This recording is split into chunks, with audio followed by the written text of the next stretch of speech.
Hai sobat, pada kesempatan kali ini kita menunda dulu pembahasan kelanjutan serial Alp Arslan. Sebab pada akhir Desember yang merupakan momentum hari Natal bagi umat Nasrani, maka Mimin akan membahas film yang erat kaitannya dengan hari Natal tersebut. Dan tentunya hari Natal berhubungan erat dengan salah satu tokoh yang disebut Yesus, atau dalam Islam kita mengenalnya sebagai Nabi Isa. Sebuah film jadul namun menarik untuk dibahas, berjudul Isa Al-Masih, yang akan menceritakan kisah Nabi Isa menurut versi Islam. Dan seperti biasanya, jika kalian suka, silahkan like dan subscribe saja. Yuk, kita masuk ke alur cerita Isa Al-Masih.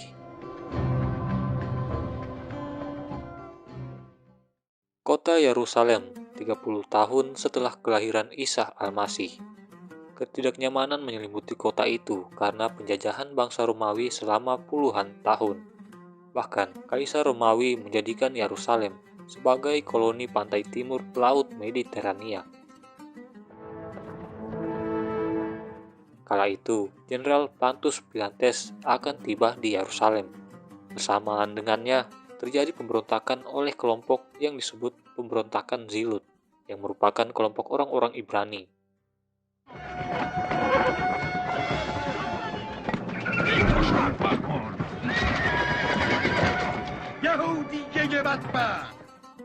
Pontius Pilatus yang berhasil meredam pemberontakan segera melakukan hukuman salib kepada dua pemberontak. Namun, baru saja dua pemberontak tersebut berada di tengah perjalanan, terjadi kerusuhan yang lebih besar, dan akhirnya dua pemberontak itu berhasil melarikan diri.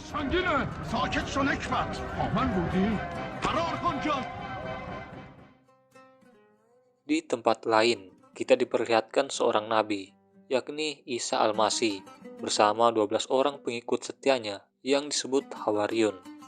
12 pengikut Isa itu antara lain Yakub dan Yohanes, putra Zabdi, Petrus si nelayan, dan Andreas saudaranya, Yusuf Flavi atau yang kita kenal sebagai Barnabas yang berasal dari Siprus, lalu Filius dan Theodus, kemudian Mata atau Matius, penarik pajak Romawi, Yakub Kater dan Bartolomeus, Yohanes Daimali, serta yang terakhir adalah Yudas Iskariot.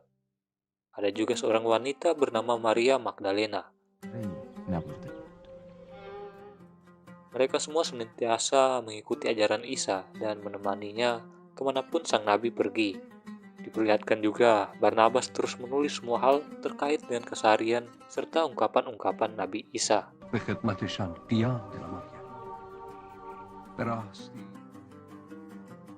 Suatu ketika Isa dan para Hawariun berjalan menuju kuil Sulaiman, seorang wanita menemuinya dan meminta Isa agar menyembuhkan saudarinya yang bisu dan tuli sejak lahir. Dan dengan mukjizatnya, Isa berhasil menyembuhkan penyakit saudari wanita tersebut. Sesampainya di kuil Sulaiman, Isa mengecam para pemuka agama Israel yang telah menyesatkan ajaran Taurat yang diturunkan kepada Nabi Musa alaihissalam, serta mencelah para penulis teks suci tersebut yang telah mengubah isi syariat. Kemudian sebagai pelengkap dan demi meyakinkan orang-orang yang berada di kuil jika apa yang telah ia ungkapkan benar adanya, Isa lalu memperlihatkan mukjizat lainnya dengan menyembuhkan seorang wanita berbadan bengkok hingga tubuhnya tegak kembali. Kejadian ini membuat kaum Yahudi amat tercengang. Para pemuka agama Yahudi mulai melihat adanya ancaman kekuasaan terhadap mereka. Apalagi setelah mengetahui jika Isa memiliki mukjizat dan dianggap sebagai nabi. Ketika Isa dan lainnya berada di sebuah tempat, seorang pengikutnya meminta agar Isa mengeluarkan sebuah mukjizat yang merupakan makanan dari langit agar mereka semakin yakin akan keberadaan Nabi Isa sebagai wakil Tuhan di muka bumi. Isa menyetujui permintaan pengikutnya tersebut, namun dengan pengecualian dari Allah Subhanahu wa Ta'ala, bahwasanya siapa yang mengingkari mukjizat tersebut, maka Allah akan menghukumnya dan memberi siksaan yang tak pernah dijatuhkan kepada siapapun. Akhirnya, mukjizat terjadi, makanan pun seketika berada di sekitar mereka, dan mereka menyantapnya dengan penuh syukur. Namun, ada salah satu orang yang tidak yakin dengan apa yang dilihatnya. Ia adalah Yudas. Yudas mengingkari mukjizat Musa dan pergi meninggalkan mereka. Ketika Isa berjalan menuju kota Nain, sekelompok orang bersama beberapa orang Romawi membawa serta berhala tak sengaja bertemu dengannya. Kelompok itu membawa mayit anak seorang janda yang akan dikebumikan. Namun, si janda itu refleks setelah melihat Nabi Isa. Ia meminta Isa untuk menghidupkan anaknya lagi. Isa yang tentu tak kuasa melihat tangis si janda, kemudian berkata jika anaknya hanya sedang tertidur, lalu ia melakukan mukjizat lagi. Alhasil, anak si janda hidup kembali. Dan dari sini, seorang rabi Yahudi menyatakan jika Isa adalah Tuhan. Dan ada juga yang berkata jika Isa adalah anak Tuhan. Berita itu menyebar dengan cepat di Yerusalem, hingga kelompok Zilut dan pendeta Yahudi geram kemudian melakukan huru-hara di kota tersebut dengan akan menyiksa siapa saja yang mengakui Isa sebagai Tuhan ataupun anak Tuhan.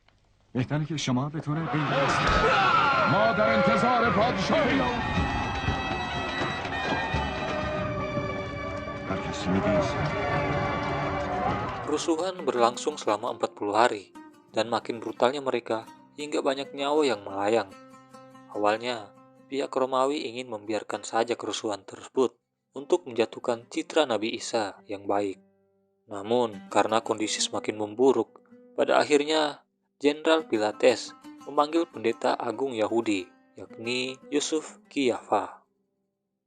Didapati kesepakatan jika mereka akan menemui langsung Nabi Isa untuk mendengarkan dari pernyataannya sendiri tentang siapa ia sebenarnya. Usai mengetahui jika Isa dan pengikutnya berada di sekitar bukit Yordania, mereka pun berbondong-bondong menuju ke lokasi tersebut.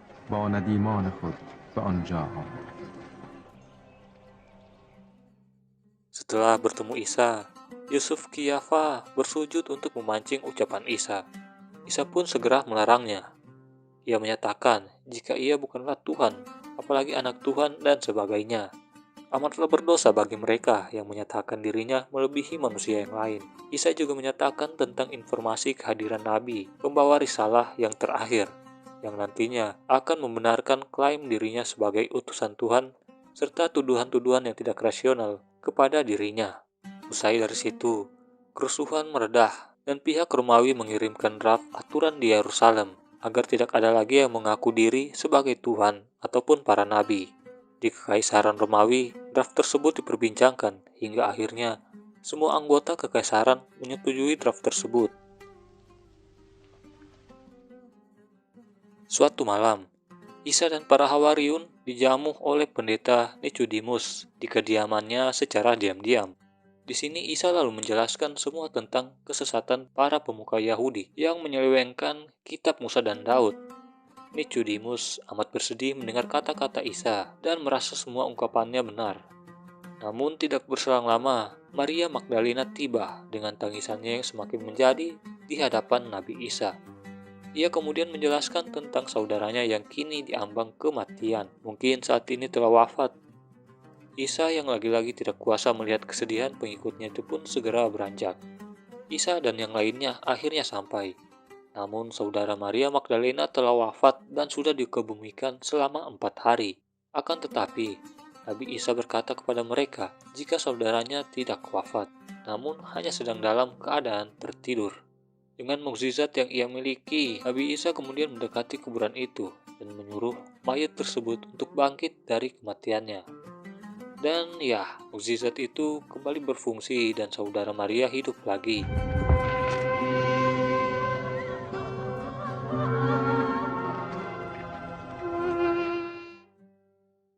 Nabi Isa kini berjalan di tengah kota dan mendapatkan sambutan meriah dari umat Yahudi di sana.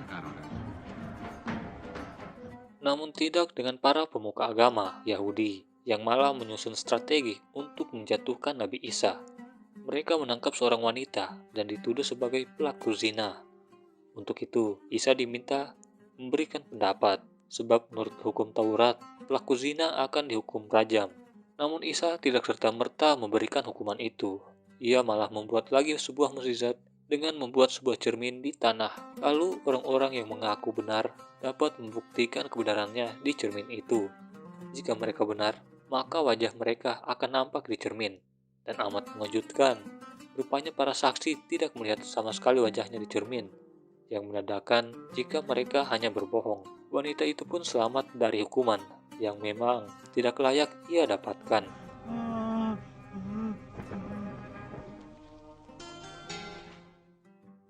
Pemuka Yahudi suatu ketika sedang resah karena Lauzar terus menceritakan mukjizat Nabi Isa di tengah kota. Untuk itu, mereka berencana membunuh Lauzar, namun bukan dari kalangan mereka, melainkan memanggil seseorang yang ahli yang sangat hebat dalam hal tersebut. Seorang itu bernama Saul, dan Saul pun diminta untuk membunuh Lauzar. Tanpa banyak keraguan, ia menemui Lauzar di malam hari. Lalu, Lauzar. pada hari Paskah, Nabi Isa dan para Hawariun mengunjungi lagi kuil Sulaiman. Seperti biasanya, ia mendapati para pemuka Yahudi yang terus menyudutkannya dengan pertanyaan-pertanyaan keraguan. Perdebatan berlangsung cukup sengit hingga diakhiri dengan satu pertanyaan pemuka Yahudi tentang Nabi akhir zaman. Dari manakah Nabi itu akan lahir melalui keturunan Ibrahim? Dari Nabi Ishak alaihissalam leluhur mereka, atau berasal dari keturunan Ismail yang merupakan keturunan orang-orang Arab. Dengan gamblang, Isa menyebut jika Nabi akhir zaman berasal dari keturunan Ismail, yaitu bernama Ahmad. Pernyataan ini membuat suasana menjadi chaos, sebab para pemuka Yahudi meyakini jika Nabi terakhir dari keturunan Ishak.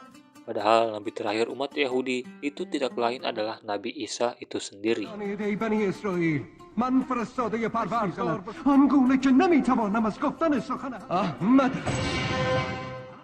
Batu-batu dari orang-orang mulai melayang, namun mereka tidak menyadari jika Nabi Isa telah keluar dari kerumunan.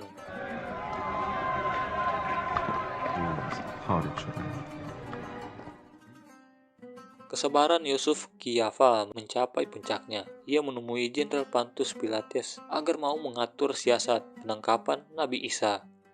Awalnya Pilatus menolak sebab prioritas mereka di Yerusalem tidak lain hanya untuk menegakkan kebijakan dan tidak ada hubungannya dengan kondisi krisis pemuka agama Yahudi yang takut akan kehilangan otoritas mereka. Namun, Kiyafa menjanjikan imbalan sebanyak keuntungan Pilatus selama 10 tahun. Ia telah menyiapkan emasnya yang banyak di perbendaharaan kuil. Mendengar ungkapan Kiyafa, Pilatus pun menyetujui itu dan akan segera menangkap Nabi Isa. آنجا که داوود فرمود ژنرال پیلاتس چاره‌ای جز تمکین نیافت و تمامی آنچه را Isa pun mengumumkan kepada para Hawariun tentang bakal kepergiannya, meninggalkan mereka, dan suatu saat nanti Nabi akhir zaman akan membenarkan semua ucapannya, sekaligus menyangkal para pendusta yang mengingkarinya. Lalu, di sini terjadilah momen yang amat terkenal, yang disebut perjamuan terakhir di malam Paskah. Isa dan para Hawariun makan malam bersama untuk yang terakhir kalinya. Dalam perjamuan itu, nampak Yudas kembali mengingkari Nabi Isa dan pergi meninggalkan perjamuan. Kisah selanjutnya terbagi dalam dua versi yang menceritakan tentang penyaliban Nabi Isa. Pertama adalah kelanjutan kisah dari versi 4 Injil. Pada malam itu, Yudas yang berkhianat memberitahu lokasi Nabi Isa, hingga mereka dikejutkan dengan kedatangan prajurit Romawi. Isa kemudian dibawa ke istana untuk dihakimi. Dalam percakapannya dengan Jenderal Pilatus, Isa sama sekali tidak mengeluarkan sepatah kata pun dan pasrah dengan semua yang akan terjadi kepadanya. Isa pun mendapatkan siksaan yang keji dari prajurit Romawi, digiring sembari mengangkat salib di pundaknya, dan berakhir dengan kematian di atas kayu salib di Bukit Golgota.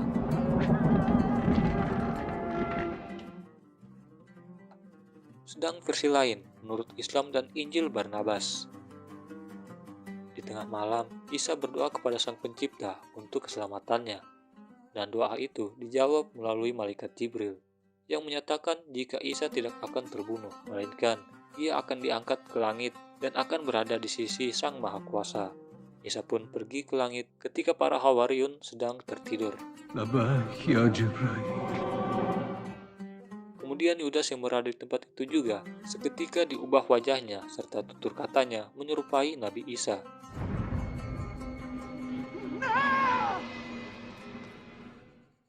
Ketika prajurit Romawi tiba, yang mereka dapati bukanlah Nabi Isa yang asli, melainkan Yudas Askeriot yang diserupakan. Yudas terus menyangkal jika ia bukan Isa, namun semua pemuka Yahudi mengetahui jika ia adalah Isa. Seperti yang akhirnya terjadi, Yudas kini menjadi Isa, mendapatkan siksaan berat dan hukuman sah dari jenderal Romawi. و نیز به این سبب که گفتند Sebelum kematiannya di kayu salib, Yudas berkata, "Tuhan, mengapa engkau meninggalkanku?" Dan Yudas pun tewas tergantung di kayu salib, sedang Isa kini berada di langit, menanti akan turunnya ia kembali pada akhir zaman. Dan film pun selesai. Nah, berakhir sudah film Isa Al-Masih ini. Bagaimana menurut teman-teman sekalian? Apa cukup menarik? Beritahu kami di dalam kolom komentar. Jikalau ada kesalahan dari kami, teman-teman juga dapat memberi saran dan masukannya di dalam kolom komentar. Jangan lupa like dan subscribe video ini. Mimin akhiri, wabillahi taufiq wal hidayah, wassalamualaikum warahmatullahi wabarakatuh, dan sampai jumpa. داناست قرآن کریم